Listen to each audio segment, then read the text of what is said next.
Right, so welcome to this workshop about the Regular Giving Initiative. What is it? What are the benefits to your church? The whole idea about regular giving is about real terms increases to giving.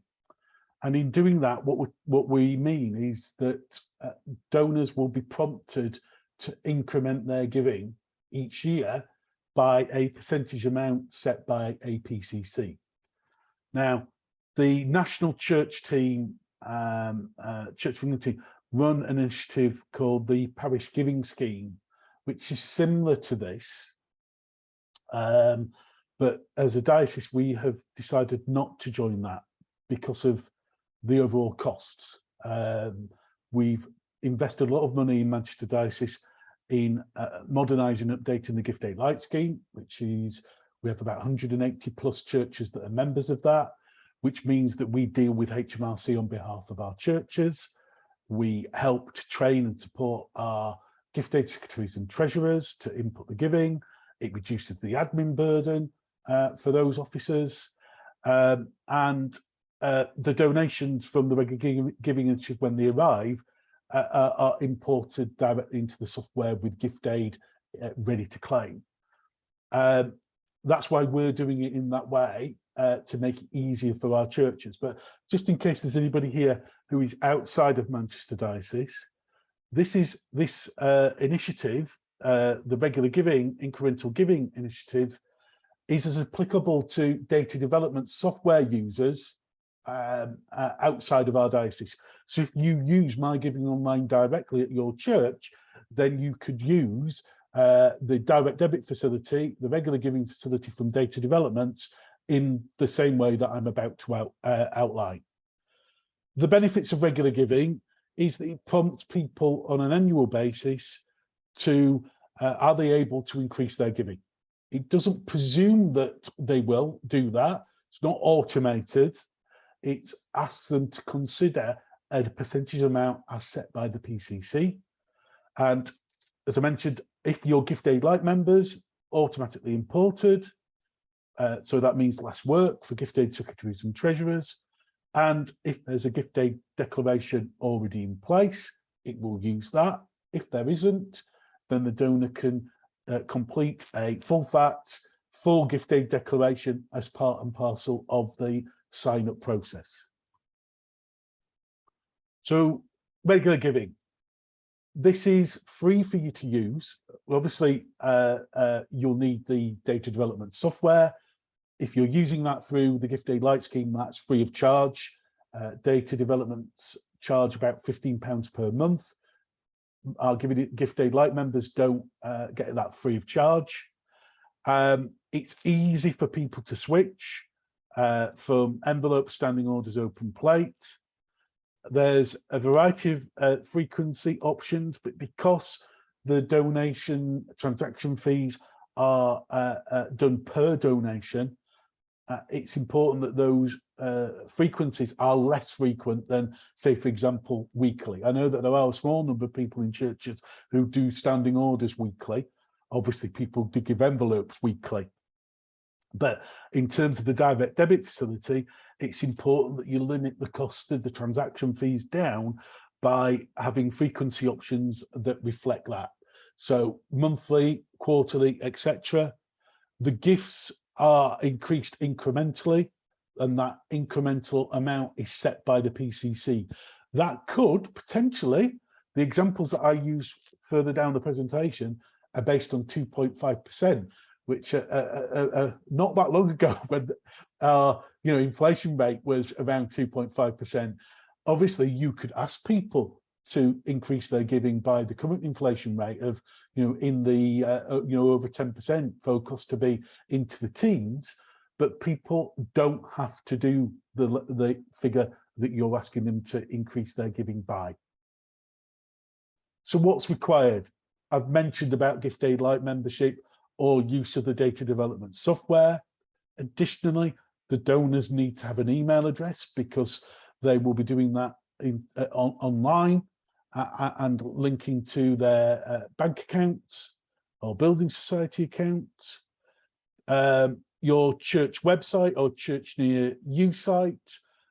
We can provide the information to add a button directly to your church website, or provide a hyperlink that can be available in a church near you that people click on to start this process. And this is something I'm going to go into greater detail as we go along. A willingness for people to consider increasing their giving. What I think is important to say is, if people are on static incomes or on low wages and they don't feel as though this is something that they could consider, then because of the transaction fees involved, it may be something that you think, well, that's not something we want to ask people to do. But you'll see I've got a couple of tables that I'll be demonstrating where that enables you to make an informed decision about how you want to do it at your church. So why are we using direct debits? It's a very common, 9 out of 10 people use direct debits on a regular basis. It's trusted, it's well established, vast number of transactions and payments every year. The last figures that I got access to in 2020 were showing 4.5 billion payments by direct debit, with an overall value of 1.178 billion. Standing orders are less common. Again, in 2020, 557 million of them.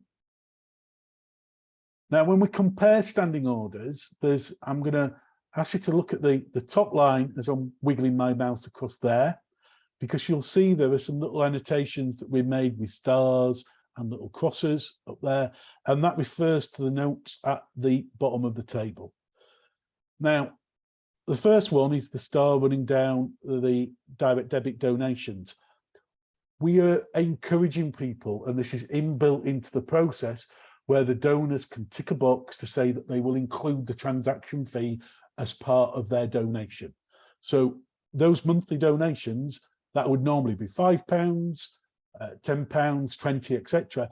But the transaction fees are inbuilt into that. It also presumes, running down that column for standing orders, that you are not being charged for standing orders. The third bit, which is the 3 stars, which is on the next slide, is that we've used an annual increment of 2.5% to illustrate the process. And just to be clear, the fees per donation are 1% plus 20p, or a maximum of £4, whichever is the least. So if the donations are underneath the £4 threshold, that's what will be charged per donation. Anything above that, then the £4 level will be the cap for the transaction fees charged by Go Cardless. So you can see, as we come down, the annual donations via standing orders are set there, with the increment, with the transaction fees built in, and we've got the comparison for the annual donation and gift aid for standing orders. So if you include the transaction fee from the start, then the figures at the by month and by year are exactly the same as what you would get via standing orders. If we're then looking at the fees per year, you can see the fees at year 1 and shown at the end. But the whole idea is that if we get the donors increasing or including their transaction fee at the start of setting up their direct debit, it gives everything a bit of a shove, a bit of a boost, a kickstart, if you will, in terms of enabling the benefits of incremental giving sooner rather than later. As we come into the next slide, you can see what we are looking at in terms of the 2.5% increase. So the monthly donations running down there, you can see the increase by 2.5% per month. So for example, from £50.70 per month, that takes it up to £51.97.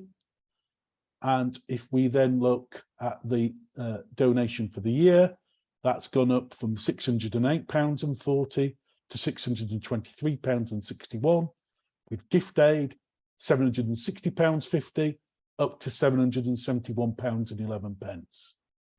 And then if we do that again with the donations in year 3, if I use the £57, sorry, the £50 figure per month again, from year 1, it goes up from first year's increment of £51.97 up to £53.27.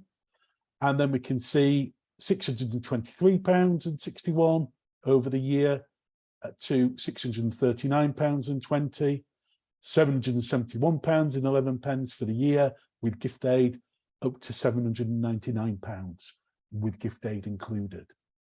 Now, you can see with the 2.7% increase, how that increases giving year on year, especially if we get people to include their transaction fee with their initial donation and then covering that for each donation going forwards.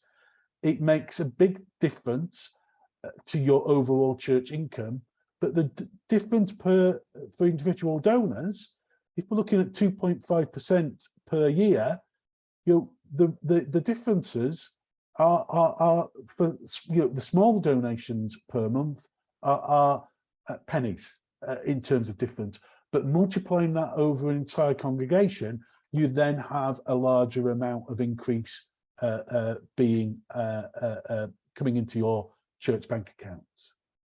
Now, based on that information, there are points for you to consider around this, that if donors aren't incrementing annually, then should they stay with their existing donation method? Even if they're paying the transaction fees, then actually, if their donations aren't increasing, is it worthwhile in terms of asking them to do that? The choice is yours as to who you would like to approach. And it's, as I mentioned earlier on, it's what's right for your church is the key thing. As a result, we encourage donors to donate, not doing anything like weekly because of the transaction fees, to do things at least on a monthly basis to reduce that amount and that impact in terms of, even if they're paying the transaction fees, the impact on them, or obviously if they're not doing that, the impact on the church's donations. There are a number of resources that are available.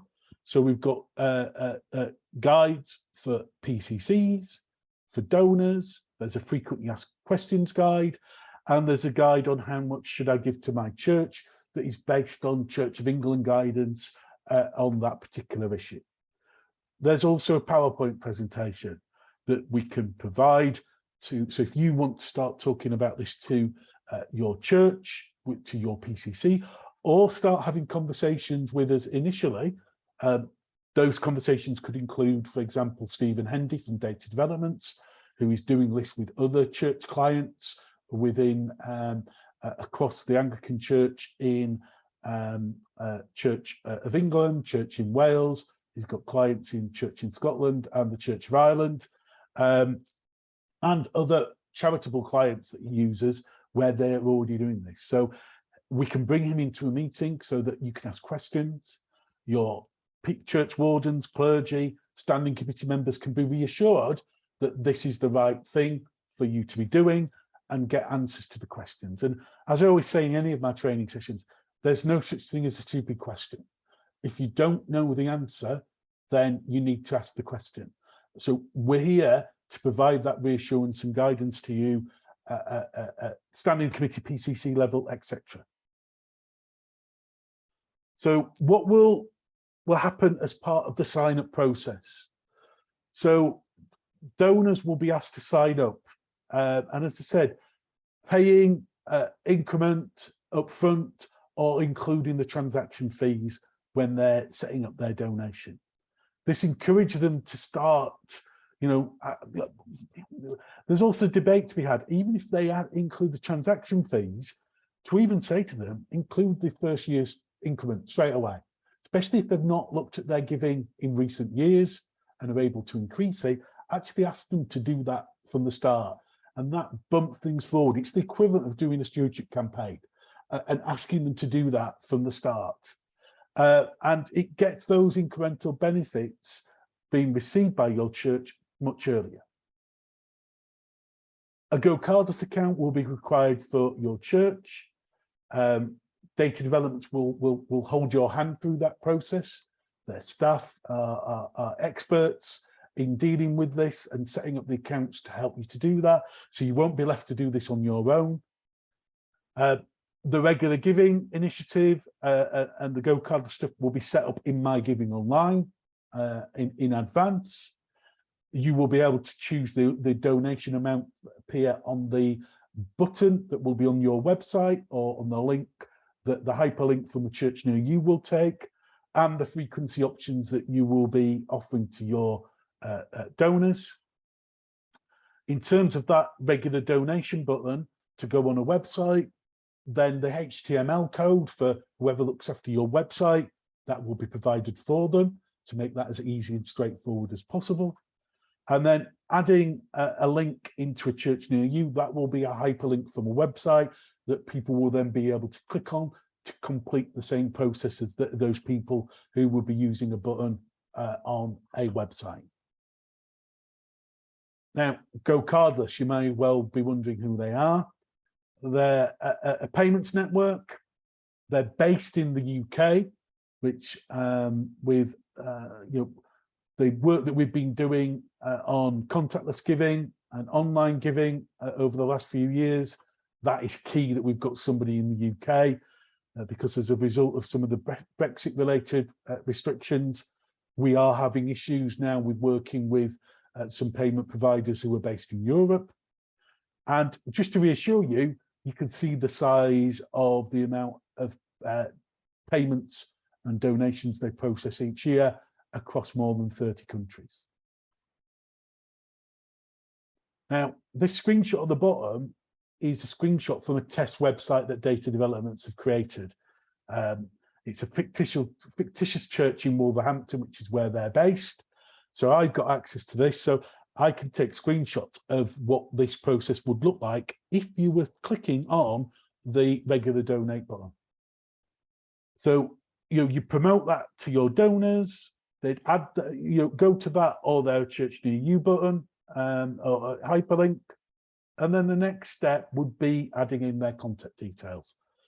I've used my work address. Obviously, they would be using their home address, particularly if they're going to be setting up a new gift aid declaration.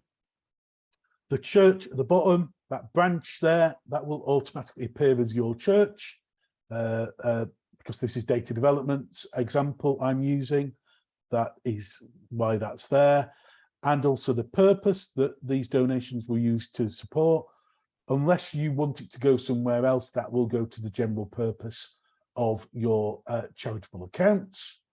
And if we click on step 2, you can see here the amounts that would be preset in here would be of your choice. The frequency, ignore the weekly one in there. It will be monthly or less frequently than that.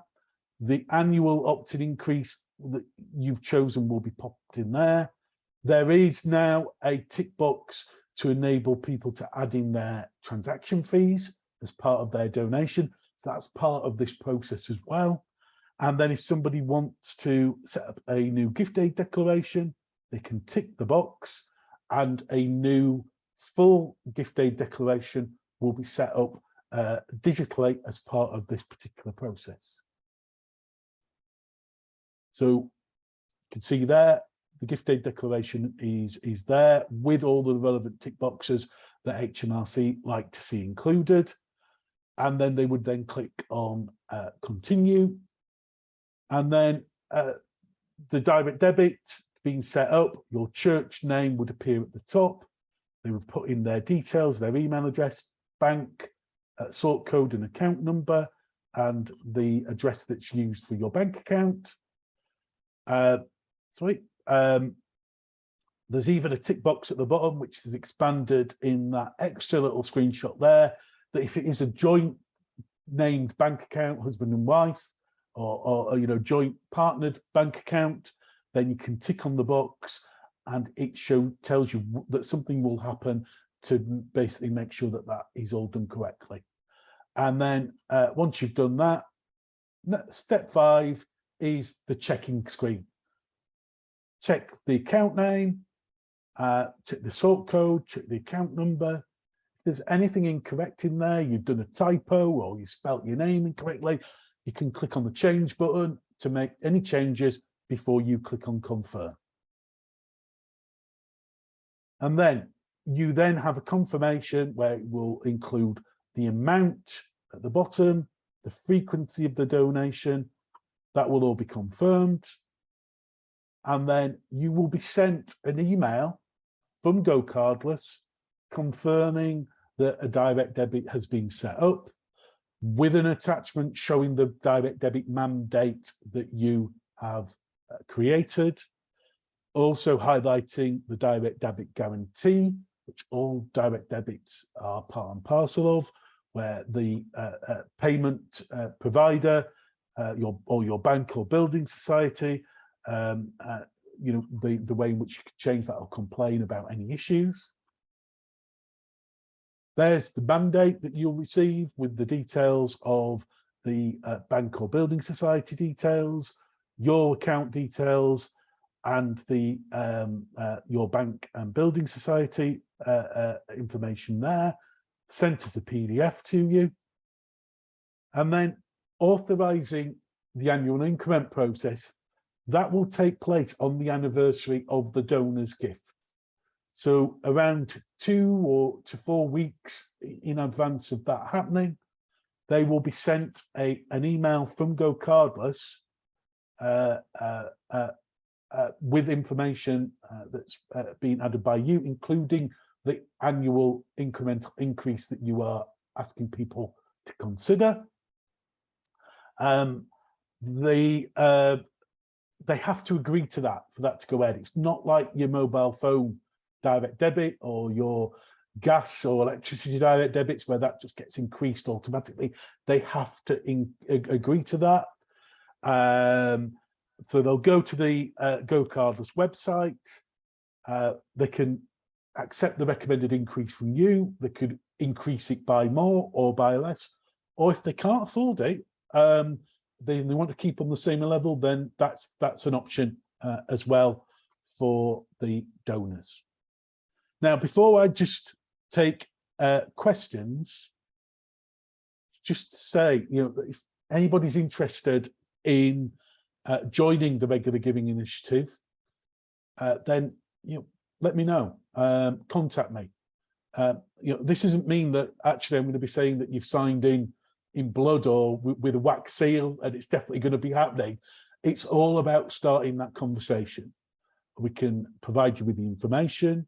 We can come and arrange meetings with Stephen from Data Development so he can reassure whether that's members from your standing committee, your church wardens, your clergy. That can be taking place online. So we can go through the process in greater detail and reassure you that this is the right thing for you to do before you make a decision to go ahead, and then we get the ball rolling. So I'm going to stop sharing. What I'm going to do now, just in case anybody shares anything that is confidential in terms of questions, I'm going to stop the recording.